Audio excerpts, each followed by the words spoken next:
What could this be? Is it for me? Oh my God, it's coming down. Damn, Gina, what are you guys doing? You guys are tripping. Get out of the rain, homie. Jesus. Guys, what is up? Welcome back to the channel. You see this? It's pouring, y'all. It is crazy pouring. It's supposed to snow today. It's supposed to be snowing in Vegas. We'll see, depending on how cold it gets and what side of town you're on. But man, this shade is coming down. And I just washed the Camaro, of course. Son of a gun. But oh, look at that. What do we got here? PSI conversions, guys, for the win. By the way, Bobby, appreciate you once again, bro, for hooking us up. Guys, I am a big fan of PSI for all the LS swap needs, as wiring goes, you name it. If you guys have not seen my video on these installs with these harnesses, go check it out. But I just wanted to show you guys what we're going to be putting on this LS3. This is from PSI as well. We've already got the pedal. We also got the pedal with it. And let me show you. So the pedal, we got the pedal kit, came in the kit from PSI. Let me grab a light. Oh, that's better, huh? Yes, sir. So this is their pedal kit for the drive-by cable. I'm sorry, drive-by wire. This is for the drive-by wire kit for the Chevelles. I like it. It looks good. It looks like factory. It looks like it belongs there. So the harness will connect to that.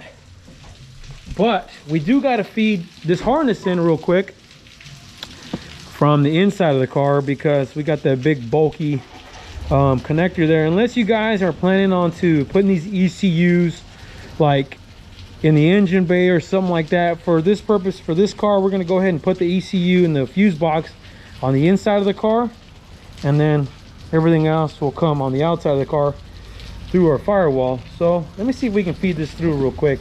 Now if you guys have two people, be better, because somebody can be pulling on the cables when you're feeding it in. So I'm gonna do my best here, bear with me.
All right, you guys, real quick, I want to show you guys something that I get a lot of questions about as far as your harness and the position goes around the starter with all the headers and stuff like that here.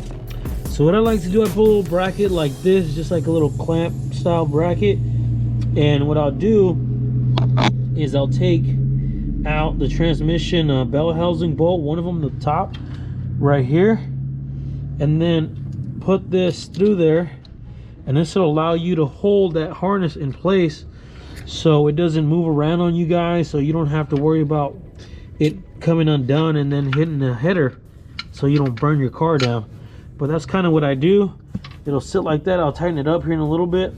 It'll sit there, and I'll run it, and then I'll tuck it behind here along with the, I want to say it's the camshaft position sensor that's down there. I gotta see which one is down there, but and then the knock sensor as well. But that's kind of what I'll do, is come around just like that. And then I have these cables here as well. These are actually holding the ground. So what I do is I run a ground from head to head, and on the back side it's super important you have the grounds that come off the PSI harness, you put them onto the driver's side head, and then you run a jumper ground all the way back here, and then from here I'll go all the way down through here and then to the frame, and then from the frame I'll go to the battery. So you literally will have ground to the frame, ground to both sides of the heads, and then I'll take another one. I've already ran it. It's this guy here, and it's coming off the same ground, so it's essentially it's all tied into the battery. And then I'll take this one, depending on where the header lands, and I'll attach this one to the body, so the body is grounded as well. But you just want to make sure everything is grounded correctly, and that way you don't have no problem starting your car, any thing like that, as far as problems with it not firing. But let me figure this out, and I got to get a wrench real quick and tighten that bolt down, and then I'm going to see if I have time right now to jack up the car so we can put the starter in and you can kind of see how everything lands.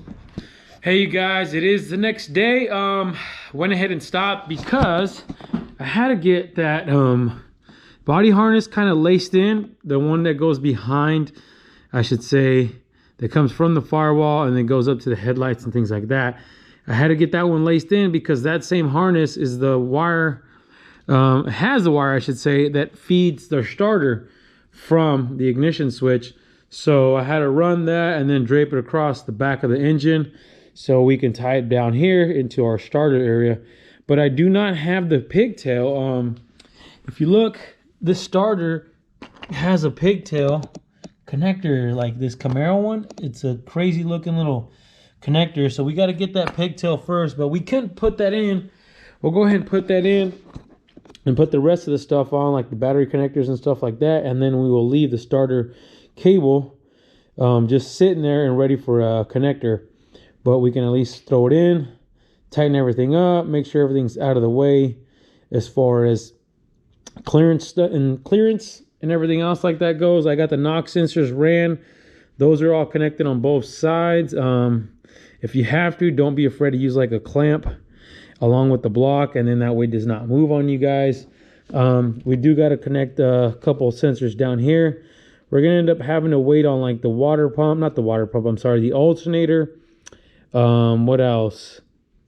Alternator, power steering pump doesn't need a connector, but we're gonna have to get a new one of that because this serpentine kit, guys, is not gonna work with this setup because we're hitting back there in our gearbox, so we're not gonna be able to use that. So we'll leave that towards last. But I think that's pretty much it as far as wiring goes. Obviously you'll have your coil packs that'll sit here, and that's what this connector is for. But guys, it's not hard at all. And then obviously you have all the wires on the inside, and we'll do those in a later day. But let me see if I can get this starter at least hooked up so you can see how kind of this thing's laced around the back of the bell housing here. Oh my god, what a pain in the butt, you guys. What a pain in the butt doing this thing on your back. You guys already know. But there it is. Starter's all laced in. You guys can see how nice and tucked those wires are coming behind it. You want to get them behind it because that header's going to sit right here. You don't want any of those wires coming in contact with that header. So we got them nice and tucked there. I might have to go get the header later on and just kind of do a test fit. And then we have this one connector here that we have to do still. But that's going to go to that starter, to that solenoid up there. But we got to get the pigtail for it, so that way it's a quick connect just like from the factory. I did use a couple zip ties in the back over there, about 2 of them. One is zip tied to the actual sensor that's sitting there, and the other one's is to the rest of the cables to one another, so that way extra protection, so make sure we don't have anything coming undone. But everything is laced in, other than, like I said, that side over there, because we've got to wait for the accessory kit. We're doing a different accessory kit, long story short. But this is what you should end up with, more or less. We did have this one wire that we got that also PSI added for us, and we ran it through the top here because this is for a flex fuel sensor. So we might end up running it. I'm not sure yet. I'm gonna see if we're gonna running that flex fuel sensor or not. Let me show you guys the other side real quick before. Oh yeah, almost forgot to show you guys. We got under here, even though we don't have a cross member yet, but we got the harness laced up here as well. We got all that laced in here. You should have 2 sensors on a 4L80, that one there, and then one back here. I should say 3, not to mention this guy here, the big boy. But that's all laced up top with a few zip ties so it doesn't go anywhere. We also pre-landed the oxygen sensor pigtails here, so that way when we hook up our exhaust and everything else, everything lands correctly, and then we can plug those O2 sensors in. But yeah, let's move up top. So this side, the same thing, kind of ran along here along the fuel rail down here. Now, like I said, a lot of my stuff's not connected up front just because we don't have an alternator. We don't have well, I should say just the alternator we're missing, but you can see where we're having the clearance issues down here. And so we're going to end up having to go with a different power steering pump, different alternator brackets, everything to relocate it. Not to mention we got to go get that coolant temp sensor that goes in the block. So one of those pigtails plugged there. But down there also, you don't know if you guys can see that NOx sensor is also hooked up. And I got a little clamp holding it to the block to make sure it does not come undone. So that way there's no issues with the header. But it's coming along, y'all. PSI harness is laced in. Now I will say this. Whenever I was talking to you guys about running wires through here, down back here, and then the one starter all the way to that side, I also, in the meantime, ran the 2 wires, which is here. Let's see, where's this harness here?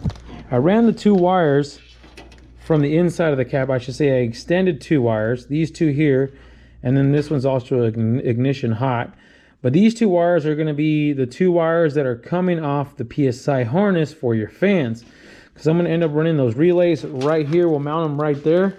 And you should have 2 wires that come off your PSI harness. If you guys have not seen that video, make sure you guys check it out. I'll link it in the description below. But you should have 2 wires from the harness here. I don't know if you guys can see this, but you should have these 2 wires here, blue and a green, that come off the PSI harness. And those, I like to run them through there to that side because that's where our relays will extend to. So we'll extend those 2 wires, and these is the ones we extended it with. Same color, try to keep them same color. That way we got our relays landed, or I should say we got our wires ran for our relays, so that way we don't have to mess with anything and then try to extend it later. So always try to think about everything you guys are going to be doing as far as underneath the hood, so that way you don't have to have all these crazy extra wires everywhere at the end of the day. But tell me what you guys think. Put it down in the comments below. And guys, I see y'all watching, man. Subscribe. Hit that subscribe button. I appreciate that. Also, you guys already know, stay wrenching.